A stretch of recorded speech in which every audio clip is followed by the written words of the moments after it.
নারায়ণগঞ্জের চাষাঢ়ায় town hall প্রাঙ্গণে হাজারো রকমের গাছের পসরা সাজিয়ে বসেছেন জেলার বিভিন্ন স্থানে ছড়িয়ে থাকা নার্সারিগুলো। গাছের পাশাপাশি গাছ পরিচর্যার নানান সরঞ্জামেরও রয়েছে বিপুল সমাহার।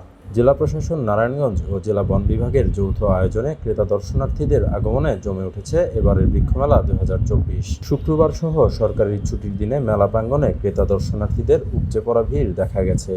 এবারের মেলায় অংশ নিয়েছে মোট ২৫টি স্টল। দেশি বিদেশি হাজারো গাছের সমাহার রয়েছে স্টলগুলোতে। এর মধ্যে উল্লেখযোগ্য আম, জাম, কাঁঠাল, লিচু, লটকন, ডুমুর, বেল, খেজুর, কলা, লেবু সহ বিভিন্ন প্রজাতির দেশি ফল গাছের পাশাপাশি বিভিন্ন প্রজাতির বিদেশি ফল গাছও রয়েছে। এর মধ্যে কিছু কিছু গাছের ফলও দেখা গেছে।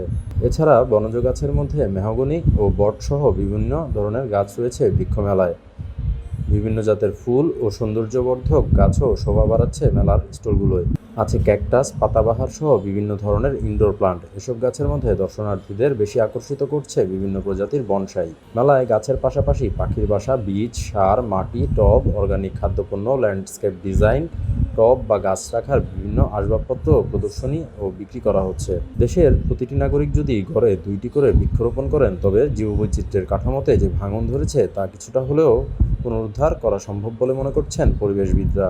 আমাদের প্রত্যেকের উচিত অন্তত ২টো করে গাছ লাগানো। আমাদের গাছ কম থাকার কারণে বিভিন্ন রকম প্রাকৃতিক বিপর্যয় ঘটতেছে, এগুলি থেকে খুব সহজেই মুক্তি পাওয়া যাবে। গাছ যদি কম দামিও হয়,